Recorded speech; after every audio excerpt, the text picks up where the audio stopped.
నిరుద్యోగి అంటే చదువుకొని ప్రతిభ ఉండి అన్ని రకాల అర్హతలు కలిగి ఇవాళ 2000 ఉద్యోగాల కోసం 20 లక్షల మంది పోటీ పడుతున్నారంటే వాడి మీద వాడికి ఎంత కాన్ఫిడెన్స్ ఉండాలి, అంటే ఎంత క్యాపబిలిటీ కమిట్మెంట్ ఉంటే ఇవాళ గ్రూప్ 1కి గ్రూప్ 2కి గ్రూప్ 3కి ప్రిపేర్ అవుతారు. ఈరోజు ప్రపంచం అంతా ఒకవైపు ప్రైవేట్ ఉద్యోగాలు అయిపోతుంటే మీరు సంవత్సరాల తరబడి గవర్నమెంట్ ఉద్యోగం వస్తుంది, అడ్మినిస్ట్రేషన్లో బంగారు తెలంగాణలో భాగం కావాలని ఇలా 10 సంవత్సరాల నుంచి ప్రిపేర్ అవుతుంటే అన్నీ తెలిసిన కేసీఆర్ ఆగం చేసిండు. ఏం తెలియని కాంగ్రెస్ వాళ్ళు ఏం చేస్తారంటే ముందు వీళ్ళు ఏం చేసిర్రు, వీళ్ళ బట్టలు ఎట్లు ఇప్పాలనేది సైంటిఫిక్ ఎనాలిసిస్ కావాలి. ఇవాళ మనం పోరాట పందాన్ని కూడా మార్చాలి, ఎందుకంటే ప్రపంచం అంతా మారుతుంది. ఉద్యమం అంటే త్యాగం, ఉద్యమం అంటే పోరాటం, ఉద్యమం అంటే రాస్తారోకాలు చేయడము, ధర్నాలు చేయడం ఆ తరం అయిపోయింది. మేమంతా పృథ్వన్న, నేను, మేము సాంబశివన్న, జడ్సన్ అన్న పోరాటాలు, రాస్తారోకాలు, ఉద్యమాలు, తుపాకులతో కొట్లాడిన మన ముందు వాళ్ళు ఆత్మహత్యలు ఇప్పుడు కాదు. హౌ టు క్రియేటివ్ మూమెంట్స్ ఎట్లా చేయాలనేది కూడా మనం డిస్కస్ చేద్దాం. ఎందుకంటే ప్రభుత్వంలో పాలకులు వాడు ఏం రానోడు అటెండర్, ఇవాళ వాడు గ్రూప్ 4 ఎగ్జామ్ కూడా పనికి రానోడు, ఇవాళ ముఖ్యమంత్రులు ప్రధానమంత్రి సీట్లో కూర్చున్న వాళ్ళు ఒక్కడు కూడా ఒక కాంపిటేటివ్ ఎగ్జామ్ పెడితే పాస్ అవుతారా? అంటే అర్హత లేని వాళ్ళు పాలకులు అయితే అన్ని చదువుకొని పీజీలు పిహెచ్డీలు అయిన మనం ఉద్యోగాల కోసం అడుక్కుంటున్నామంటే ఎక్కడో మన ఆలోచన పద్ధతిలోనే తేడా ఉందనేది గమనించాలి. ఇప్పుడు ముందు మనం కాంగ్రెస్ పార్టీ ఎట్లా అధికారంలోకి వచ్చింది, కాంగ్రెస్ పార్టీ అధికారంలో రావడానికి మీ 30 లక్షల మంది పాత్ర ఎట్లుంది, దాని వెనకాల జరిగిన కథ చెప్తా. అజయ్ కుమార్ గారని ఆయన ఐపీఎస్ ఆఫీసర్, హైదరాబాద్ పబ్లిక్ స్కూల్లో చదువుకున్నాడు, సిడబ్ల్యూసి మెంబరు, జంషెడ్పూర్ ఎంపీ. ఇలా ఆయన ఐపీఎస్ పోస్ట్కి రిజైన్ చేసి రాహుల్ గాంధీ టీంలో ఉన్నాడు. ఆయన నన్ను కాంగ్రెస్ పార్టీ ఎలక్షన్స్ రాకముందు 6 నెలల క్రితం మమ్మల్ని కన్సల్ట్ చేసి ఇక్కడ తెలంగాణ పౌర సమాజము నిరుద్యోగులకే క్రెడిబిలిటీ ఉంది, కాంగ్రెస్ లీడర్లు ఎవ్వరు క్రెడిబిలిటీ లేదు, మీరు నిరుద్యోగులను కదిలించండి, విద్యార్థులని ఐక్యం చేయండి, పౌర సమాజంలో ఉన్న తెలంగాణ వాదులంతా ఏకం చేయండి అని పృథ్వన్న దగ్గరికి, మా దగ్గరికి ఇప్పుడు కాంగ్రెస్ పార్టీ వ్యవహారాల ఇన్ఛార్జ్ దీపాదాస్ మున్షి గారు, ఆయన ఐపీఎస్ ఆఫీసర్ అజయ్ కుమార్ గారు ఒక 20-30 సార్లు మా ఇళ్ళకి వచ్చిర్రు, మమ్మల్ని అందరినీ కలిసి ఒక రిక్వెస్ట్ చేసిర్రు. నేను, పృథ్వన్న, సతీష్ కమాల్ అని సీనియర్ జర్నలిస్టు, జడ్సన్ అన్న, అదేవిధంగా ఇప్పుడు అశోక్, మీ మిత్రుడు అశోక్ ఉన్నాడు కదా మా జూనియర్ అశోక్, మేమంతా కలిసి పార్టీలకు అతీతంగా మేము 3-4 సార్లు చర్చలు జరిపిన తర్వాత కాంగ్రెస్ పార్టీ వాళ్ళు మాకు ఒక లిస్ట్ ఇచ్చిర్రు. మా వల్ల కావట్లేదు, 31 సీట్లలో మేము ఓడిపోయే ప్రమాదం ఉంది, ఇవి బ్యాటిల్ గ్రౌండ్స్ అని చెప్పి ఏఐసిసి నుంచి వార్ రూమ్ టీం మా దగ్గరకు వచ్చి రిక్వెస్ట్ చేసి ఈ 31 సీట్లు చాలా టఫ్గా ఉన్నాయి, మా వల్ల 34 సీట్లు ఇచ్చి లిస్ట్ ఇచ్చిర్రు, ఆ లిస్ట్ కూడా మీకు ఇస్తాం. అప్పుడు అజయ్ గారు మమ్మల్ని కన్విన్స్ చేయడము, దీపాదాస్ మున్షి గారు కన్విన్స్ చేయడము, నేను ఈ తెలంగాణ గడ్డ మీద ఉన్న లెఫ్ట్ రైట్ స్ట్రైట్ అందరు మేధావుల దగ్గరికి దాదాపు 3 నెలలు వాళ్ళ ఇళ్ళకి వెళ్ళి వాళ్ళని కన్విన్స్ చేసి ఈసారి ఎట్టి పరిస్థితుల్లో కేసీఆర్ రావద్దు, మనకి కాంగ్రెస్ పార్టీ వస్తే రాహుల్ గాంధీ గారు చెప్తున్నారు సామాజిక న్యాయము నిరుద్యోగులని, ప్రియాంక గాంధీ గారు చెప్తున్నారని మా 25 సంవత్సరాల క్రెడిబిలిటీని పక్కకు పెట్టి కేసీఆర్ని గద్దె దింపాలని చెప్పి మొత్తం సమాజంలో ఉన్న మేధావులు, జస్టిస్ సుదర్శన్ రెడ్డి గారు సుప్రీంకోర్టు జడ్జి గారి ఇంటికి వెళ్ళినాం, రామచంద్రమూర్తి గారి ఇంటికి వెళ్ళినాం, ఎక్కా యాదగిరి గారి ఇంటికి వెళ్ళినాం, మేము తొక్కని గడప లేదు, ఎక్కని మెట్టు లేదు. 3 నెలలు పొద్దున్న లేస్తే దీపాదాస్ మున్షి గారు మా ఇంటికి రావాలి, అజయ్ గారు మా ఇంటికి రావాలి, మేము వాళ్ళిద్దరిని తీసుకొని అందరి ఇళ్ళకి వెళ్ళాలి. ఇక్కడ రేవంత్ రెడ్డి గారిని చూసో ఇక్కడ ఉన్న కాంగ్రెస్ నాయకులను చూసో మేము సపోర్ట్ చేయలే, మాకు టాప్ లెవెల్లో ఉన్న ఏఐసిసి టీం హామీ ఇచ్చింది. వాళ్ళు ఇచ్చిన హామీలన్నిటి ప్రథమే భారత జాతీయ కాంగ్రెస్ తెలంగాణ రాష్ట్ర కాంగ్రెస్ కమిటీ అసెంబ్లీ ఎన్నికలు 2023 అభయహస్తం మేనిఫెస్టో, ఇందిరమ్మ రాజ్యం ఇంటింటి సౌభాగ్యం, ఈ మేనిఫెస్టో తయారు కావడం వెనక తెలంగాణ పౌర సమాజం, తెలంగాణ మేధావులు, నిరుద్యోగులు, యువత త్యాగం ఉంది. దీన్ని నమ్మినం. ఎలక్ట్రల్ పాలిటిక్స్లో మేనిఫెస్టో అనేది భగవద్గీత లాంటిది. మేనిఫెస్టోని ఎలక్షన్ కమిషన్కి సబ్మిట్ చేసి ఈ హామీలన్నీ మేము తూచా తప్పకుండా హామీ చేస్తామని రాజ్యాంగం మీద ప్రమాణం చేస్తారు. ఎలక్షన్ కమిషన్ అనేది రాజ్యాంగబద్ధంగా ఏర్పాటైన సంస్థ. మేనిఫెస్టో అనేది ఎలక్షన్లు అయిపోయినాక పాన్ షాప్లో పాన్లు కట్టడానికో లేకపోతే మిర్చి బజ్జీలు కట్టడానికో పనికొచ్చే ప్రణాళిక కాదు. ఇది అందరి దగ్గర ఒకసారి చదవండి.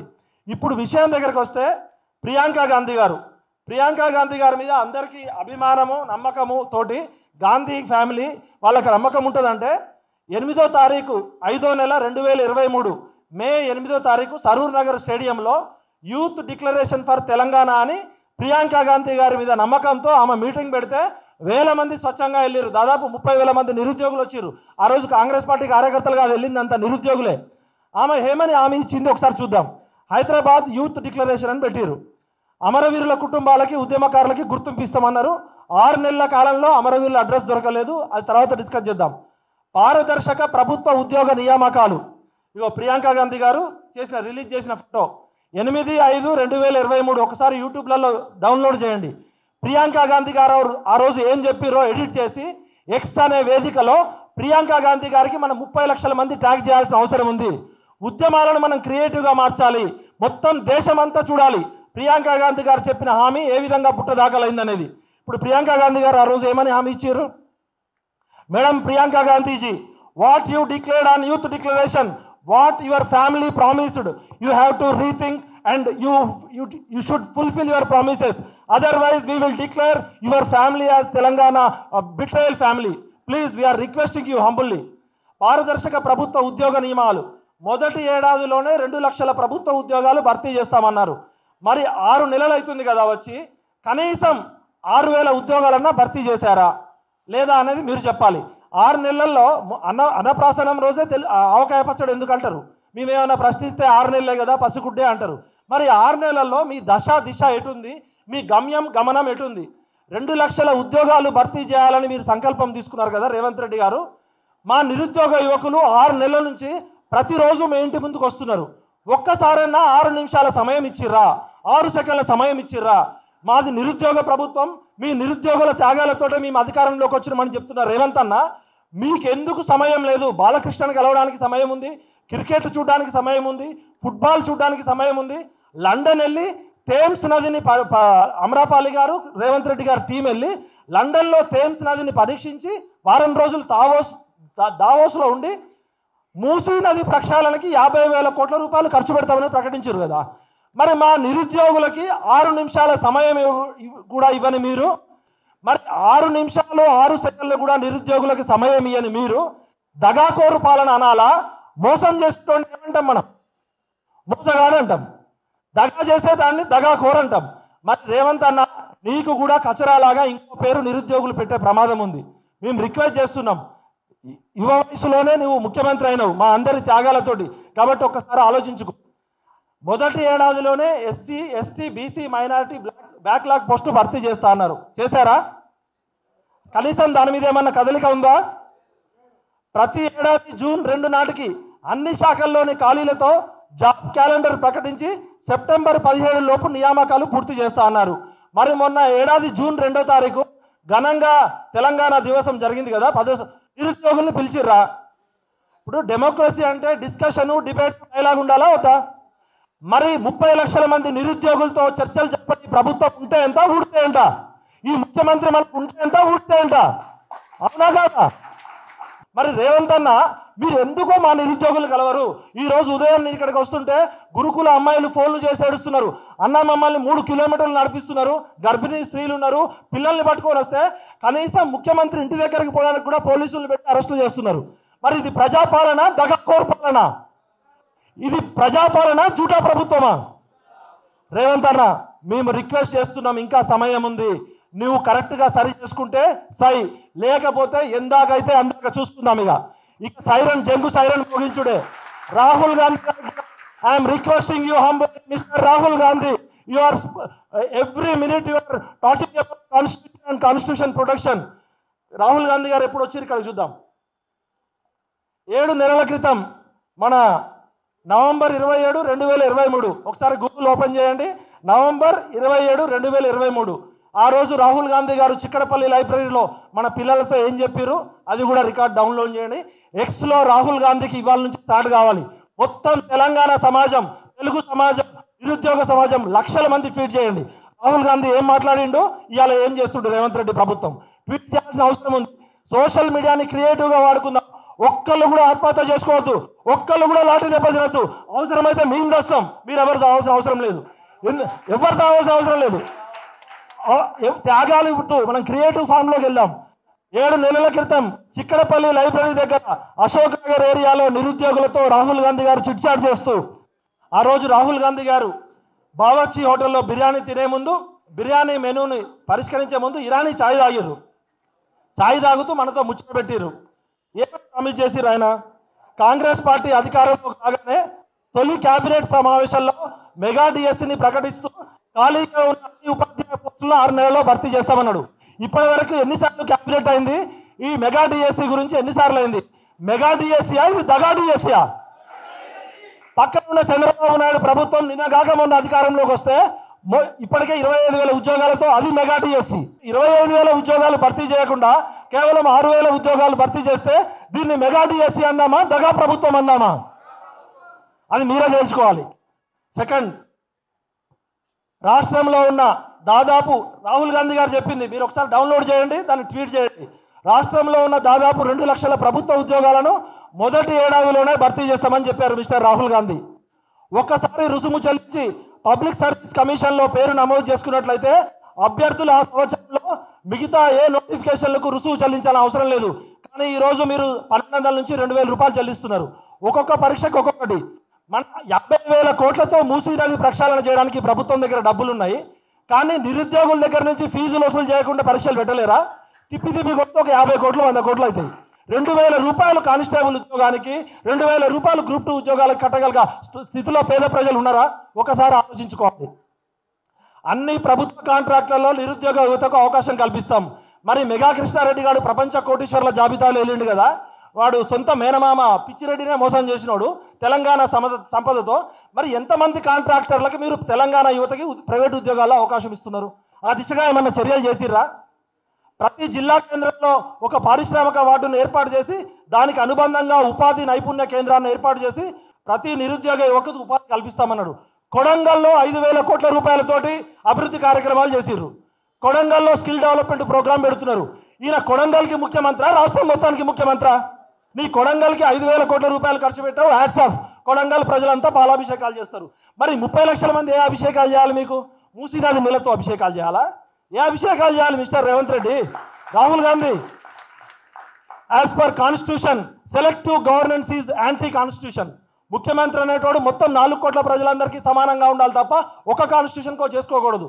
కాబట్టి మీరు ఒకసారి ఆలోచించండి.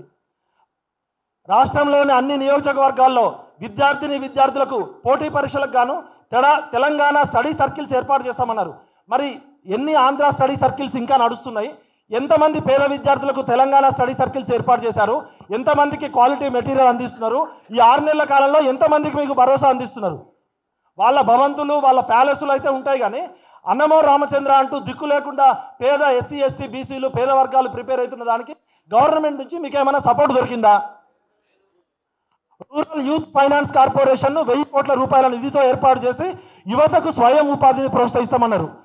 ఏ ప్రభుత్వం కూడా అందరికీ ఉద్యోగాలు ఇవ్వలేదు, అది మనందరికీ తెలుసు. అక్కడ ఉన్న నాయకులు, అసెంబ్లీలో ఉన్న ఎమ్మెల్యేలు, పార్లమెంట్లో ఉన్న ఎంపీల కంటే మీరందరూ పీజీలు పిహెచ్డీలు చేపి టాలెంట్ ఉన్నోళ్ళు. మీకు తెలుసు, దేశం అంటే మట్టి కాదు, దేశం అంటే మనుషులే కదా.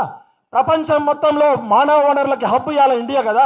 ఇండియాలో యూత్ రేషియో ప్రపంచంలో కన్నా ఎక్కువగా ఉంది కదా. ఈ దేశంలో ఒక ప్రభుత్వం వస్తే సంవత్సరానికి 2 కోట్ల ఉద్యోగాలు ఇస్తామన్నారు, వాళ్ళు ఇవ్వలేదు. ఇప్పుడు రాహుల్ గాంధీ గారి మీద, ప్రియాంక గాంధీ గారి మీద, సోనియా గాంధీ గారి మీద నమ్మకంతో మనమంతా పార్టీలకు అతీతంగా కాంగ్రెస్ పార్టీ వస్తే నియంత పాలన పోతుంది, కచరా పాలన పోతుంది, ప్రజాపాలన వస్తుంది, నిరుద్యోగులకి 2 లక్షల ఉద్యోగాలు ఇస్తామని చెప్పారు కదా. బిశ్వాల్ కమిటీ అఫీషియల్గా 1,97,000 ఉద్యోగాలు ఉన్నాయని చెప్పిందా లేదా? మరి 1,97,000 ఉద్యోగాలు ఖాళీగా ఉంటే మీ ప్రభుత్వం ఏ విధంగా పాలన చేస్తుంది? ఇప్పుడు వీళ్ళు ప్రభుత్వాలు ఉద్యోగాలు ఇచ్చేది మీకు జీతాలు ఇవ్వడానికి కాదు, మనల్ని పోషించడానికి. వాళ్ళ ప్రభుత్వ పాలన మెరుగ్గా ఉండాలి. పబ్లిక్ అడ్మినిస్ట్రేషన్లో స్మాల్ ఈజ్ బ్యూటిఫుల్ అనేది ఉంటుంది. డీసెంట్రలైజ్ చేయాలి. ఇలా కొత్తగా ఇన్ని జిల్లాలు ఏర్పడ్డాయి, ఇన్ని మండలాలు ఏర్పడ్డాయి. పాలన సరిగ్గా ఉండాలంటే రేవంత్ రెడ్డి ఒక్కడో కేసీఆర్ ఒక్కడో చేయలేరు కదా. మీ ఉద్యోగస్తులు, మీరంతా టాలెంట్ ఉన్న క్రీమ్ అంతా ఉద్యోగస్తులు పాలనలోకి వస్తే మీరు ప్రజలకు సేవ చేయాలని కదా మీకు ఉద్యోగాలు ఇచ్చేది. మరి 2 లక్షల ఉద్యోగాలు ఖాళీగా పెట్టుకొని మీరు ఏ విధంగా సమర్థమైన పాలన అందిస్తారు? అంటే మీ పాలన అంతా తూర్పు మంత్రం అని అర్థమైపోయింది. 2 లక్షల ఖాళీలు ఉన్నాయని మీ ప్రభుత్వమే చెప్తూ 2 లక్షలు అంటే ఒక ఉద్యోగి సగటున రోజుకి 100 నుంచి 1000 సమస్యలు పరిష్కరిస్తాడు. అంటే ఎన్ని సమస్యలు ఇవాళ పెండింగ్లో ఉన్నాయి? చాలా విషయాలు మనం సైంటిఫిక్గా స్టడీ చేయాలి. ఎవరిని స్పేర్ చేయాల్సిన అవసరం లేదు. అందరూ మనకు బాకీ పడ్డారు. మన జీవితాలు అందరం మనం రుణంగా పెడితే ఒక్కొక్క కొడుకు ఇవాళ కోట్ల రూపాయలకు ఎదుగుతున్నారు.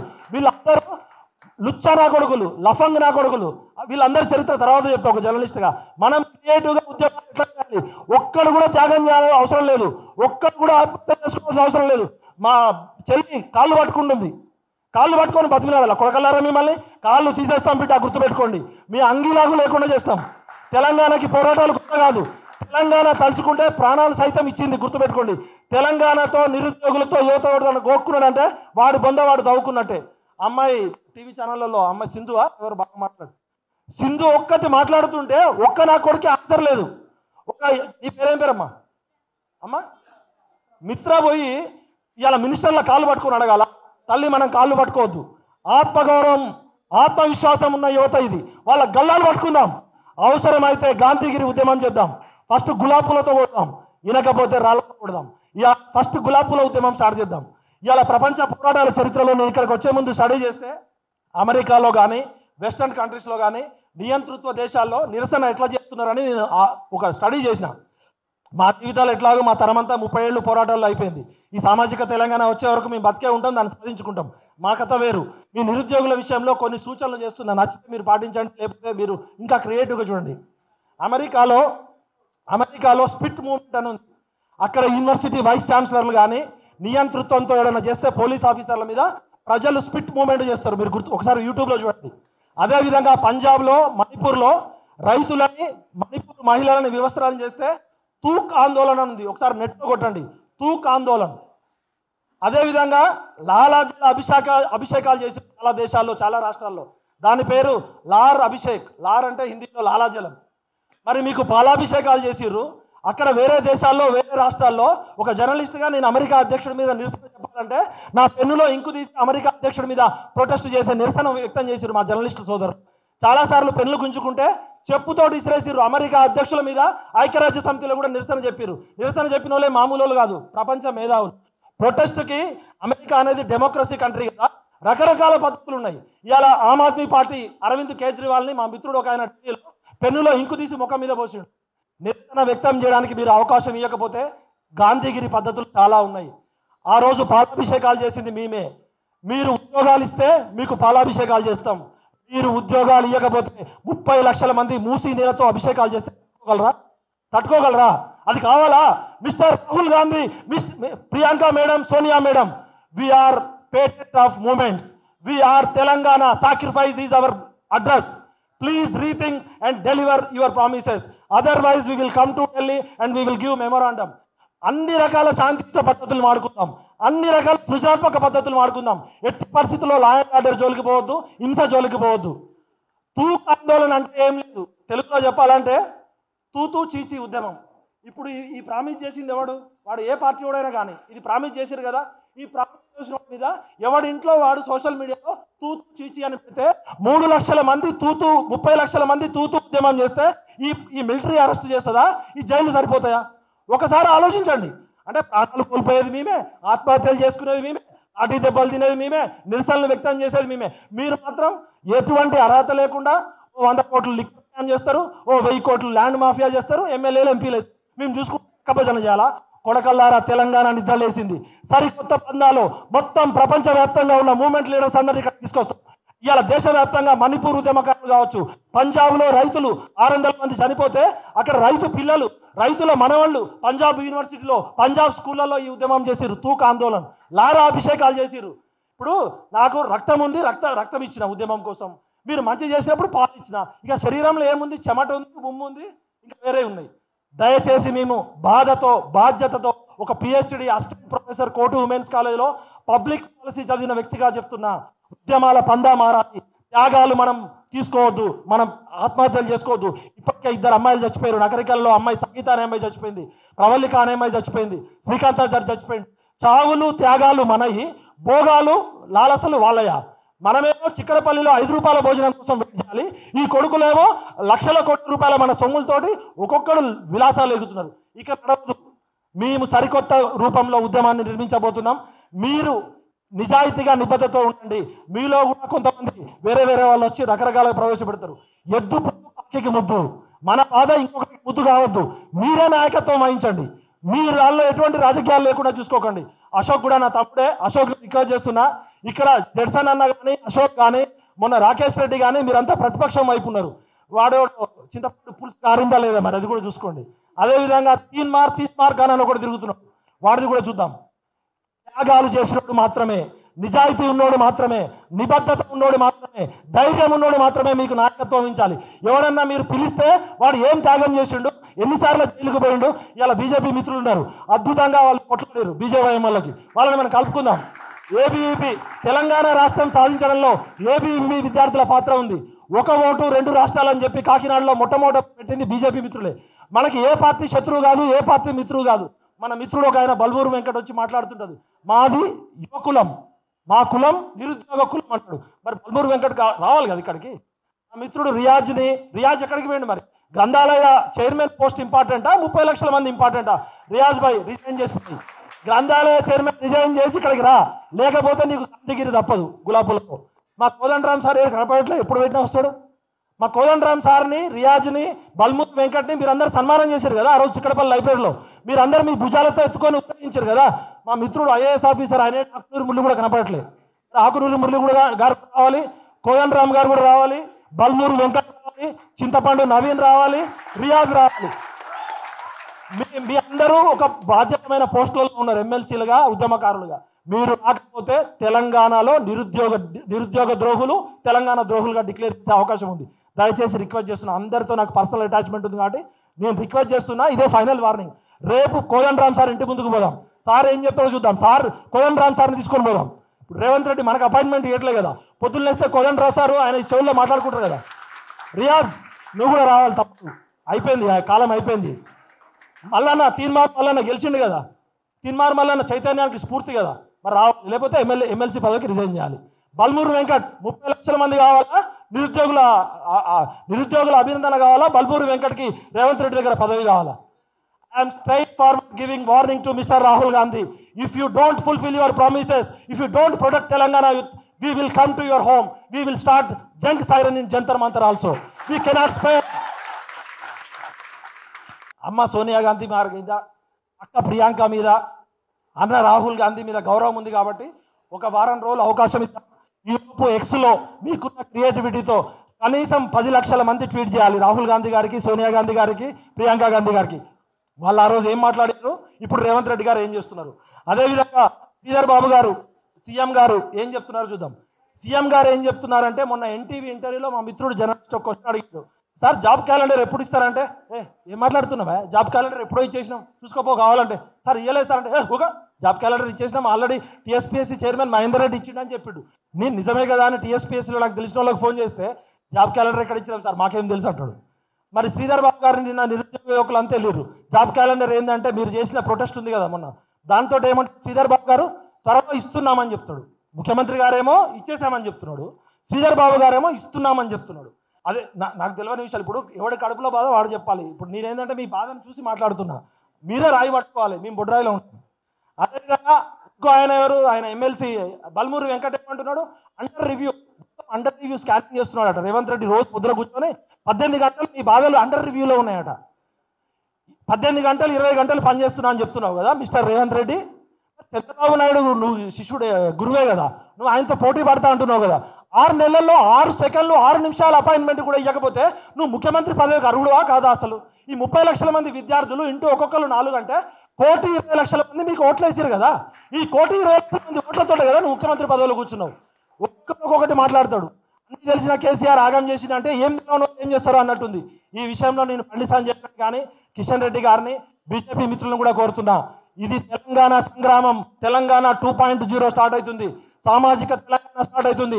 ఈ 30 లక్షల మంది నిరుద్యోగుల ఆశలు, ఆకాంక్షలు, కోరికలు, దుఃఖాలకు మీరు ఆకాంక్షిస్తే మిమ్మల్ని నెత్తికెక్కుంటాం. మీ మీద కూడా బాధ్యత ఉంది, ఎందుకంటే మీరు కేంద్రంలో అధికారంలో ఉన్నారు. ఇక్కడ 8 మంది ఎంపీలు గెలిపించిన మిమ్మల్ని కూడా. బండి సంజయ్ అన్న నేను రిక్వెస్ట్ చేస్తున్నా, ఇమీడియట్ గా ఈ 30 లక్షల మంది నిరుద్యోగులకు సంబంధించి మీరు మాట్లాడాలి. కిషన్ రెడ్డి గారు మీరు మాట్లాడాలి, కొండా విశ్వేశ్వరరెడ్డి గారు మీరు మాట్లాడాలి. మీరు మొన్న గెలిచిన 8 మంది ఎంపీలు మా రఘునందన్ అద్భుతంగా మాట్లాడతారు, వాళ్ళు మాట్లాడాలి. కాంగ్రెస్ ఎంపీలందరినీ మేము స్వయంగా తిరిగి మొన్న అసెంబ్లీ ఎలక్షన్లో 34 కాన్స్టిట్యున్సీలలో మనందరం కష్టపడితే నేను, అశోక్, సతీష్ కుమార్, మా టీం అంతా కాంగ్రెస్ కండవాలు వేసుకొని 27 కాన్స్టిట్యున్సీలలో గెలుపుకి మనమంతా కారణమైనాం. మనం బరాబర్ హక్కు ఉంది, మనమే స్టేక్ హోల్డర్స్. ఇది మన ప్రభుత్వం కాబట్టి రేవంత్ అన్న కొంచెం 6 నెలలు బిజీగా ఉన్నట్టున్నాడు. మరి రేపు ఇస్తాడా అపాయింట్మెంట్, ఎల్లుండి ఇస్తాడా చూద్దాం. 30 లక్షల మందితో మేము మీ ఇంటిని ముట్టడిస్తే ఏ ఆర్మీ తట్టుకోలేదు. రేవంత్ అన్న దయచేసి మీరు ఫస్ట్ మాట్లాడండి. మీరు ఎందుకు మాట్లాడరు అసలు? మా చెల్లి వచ్చి మీ కాళ్ళు పట్టుకోవాలి, మంత్రుల కాళ్ళు. మా అక్కలు వచ్చి మీ ఇళ్ళ చుట్టూ తిరగాల. ఇలా గురుకులం కావచ్చు, గ్రూప్ 1లో 1:100 పెట్టమంటున్నారు. మనమే అసంబద్ధమైన కోరిక కోట్లే. కేరళలో 1:75 ఆల్రెడీ ఉంది. పక్కన ఆంధ్రప్రదేశ్లో పెంచారు గౌతమ్ సవాంగ్ గారు. మనమేం ఉద్యోగాలు పెంచమని అనట్లేదు. అయ్యా మాకు ఎలక్షన్ కమిషన్ కోడ్ వచ్చింది, లేకపోతే గత 10 సంవత్సరాల నుంచి నోటిఫికేషన్ లేదు, అర్హత పెంచమంటున్నాం. దానివల్ల ప్రభుత్వానికి ఏం నష్టం లేదు. సప్లిమెంటరీ నోటిఫికేషన్ ఇవ్వచ్చు, పోస్టులు కూడా పెంచవచ్చు. రాజు తలుచుకుంటే దెబ్బలకు కొదవ అన్నట్టు, కర్రు నోడితే బర్రె, నోరు నోడితే రాజ్యం అన్నట్టు వడ్డించేటోడు చిత్తశుద్ధి ఉండాలి. గ్రూప్ 2 పోస్టులు ఆల్రెడీ 768 కేసీఆర్ గారే ప్రకటించారు. గ్రూప్ 2 పోస్టులు 2,000 ప్రకటించమంటే మీకు ఏం బాధ? ఆల్రెడీ 2 లక్షల ఉద్యోగాలు ఇస్తామన్నారు కదా, 2,000 ఉద్యోగాలు కూడా ఇవ్వలేరా? అంటే 2 లక్షల ఉద్యోగాలు ఇస్తామనేది పుట్టి బోనసా? మీరు 2,000 ఉద్యోగాలు ఇస్తే నమ్మకం ఉంటుంది. గ్రూప్ 3 పోస్టులు 3,000 ఇవ్వాలి కదా. మీరు మొత్తం మీ మేనిఫెస్టోలో ప్రకటించారు కదా ఎన్నెన్ని ఖాళీలు ఉన్నాయని. 1,97,000 బిశ్వాల్ గారే చెప్పారు కదా. 1,97,000 ఖాళీలలో మీరు అడిగేది ఎంత? గ్రూప్ 2 ఒక 2,000, గ్రూప్ 3 ఒక 3,000, మిగతా టీచర్ జాబులో ఒక 5,000 ఎక్స్ట్రా అడుగుతున్నారు. ఆయన 6,000 ఇచ్చిండు, మీరు 11,000, మిగతా 20,000. 30,000 ఉద్యోగాలు ఇచ్చినా అని చెప్తున్నారు 70 రోజుల్లో.